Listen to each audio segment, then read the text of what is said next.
Welcome to our online class. I hope all of you are fine.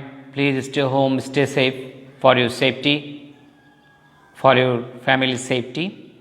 Our today's topic is boys with appropriate preposition. Appropriate preposition বলতে কি বোঝায় তোমরা জানো?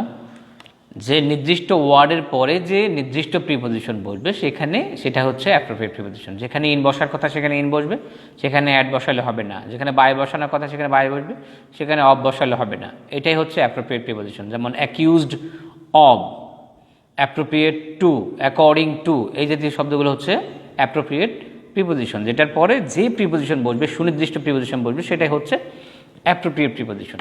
ঠিক বয়েজের ক্ষেত্রে আমরা দেখি যে কিছু কিছু সেন্টেন্সে কিছু ওয়ার্ড আছে, যে কিছু শব্দ থাকে যেখানের পরে আমরা অধিকাংশ বয়েজের ক্ষেত্রে দেখি যে বাই বসে, অর্থাৎ অ্যাক্টিভের সাবজেক্ট যখন প্যাসিভে গিয়ে শেষে চলে যায়, অবজেক্ট হয়ে যায়, সেক্ষেত্রে বাই, শেষে by me, by them, by her এই জাতীয় বসে।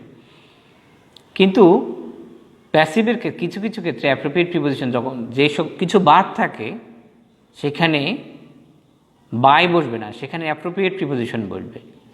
এবার আমরা আসি, আমরা প্রথমে লিখেছি আই নো হার, আমি তারে চিনি।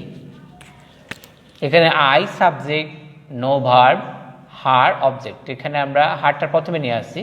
শি টেন্স অনুযায়ী বি বা বিজ, আর আমরা জানি যে প্যাসিভ মানে সবসময় বারবার পাস্ট পার্টিসিপল। নোন, নোর পাস্ট পার্টিসিপল নোন। এখানে বাই মি হবে না, টু মি। এখানে বাই শুধু সব একই রকম, শুধু এখানে বাই না বসে টু বসে।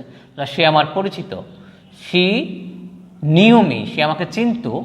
এখানে মিটা প্রথমে চলে আসছে আই হয়ে, আই আর টেন্স অনুযায়ী বিভার was, I was known to her.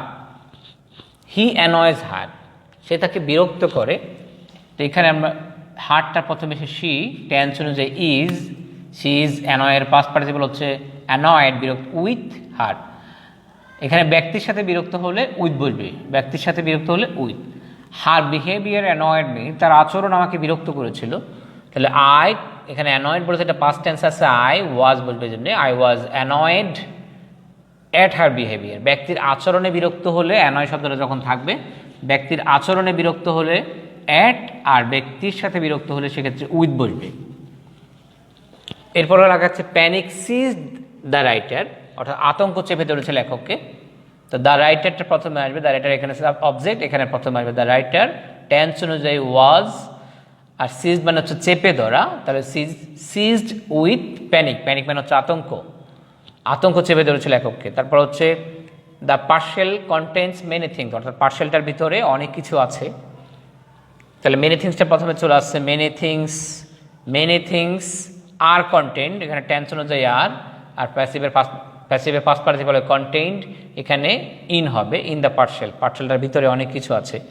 The news shocked us, the news shocked us, খবরটা আমাদেরকে ব্যথিত করেছে। তাহলে আসটা প্রথমে চলে আসবে উই জন্য ওয়ার বসবে টেন্স অনুযায়ী, we were shocked at the news. এখানে শকডের পরে অ্যাপ্রোপ্রিয়েট প্রিপোজিশন অ্যাট বসছে। The beauty of the girl marvelled us, মেয়েটার সৌন্দর্য আমাদেরকে মুগ্ধ করেছে। উই ওয়ার মার্বেলড, উই জন্য ওয়ার টেন্স অনুযায়ী উই ওয়ার মার্বেলড, আর এখানে অ্যাপ্রোপ্রিয়েট প্রিপোজিশন অ্যাট। এরপরে বাকিটা বসে যাবে the beauty of the girl. His performance satisfied his boss, তার পারফরমেন্স তার বসকে সন্তুষ্ট করেছে। তাহলে এখানে হিজ বস প্রথমে আসবে, হিজ বস ওয়াজ স্যাটিসফাইড, শুধু এখানে উইথ বসবে, his boss was satisfied with his performance. তো আমরা এখানে দেখলাম যে অ্যাপ্রোপ্রিয়েট প্রিপোজিশন দিয়ে এখানে কোনো রুল নেই, সুনির্দিষ্ট রুল নেই। সেখানে হচ্ছে যে মুখস্থ করতে হবে এই অ্যাপ্রোপ্রিয়েট, অর্থাৎ কোন ওয়ার্ডের পরে কোন প্রিপোজিশন বসবে সেটা মুখস্থ করতে হবে। This is the end of our class. Best of luck, see you again in our next class. আল্লাহ হাফিজ।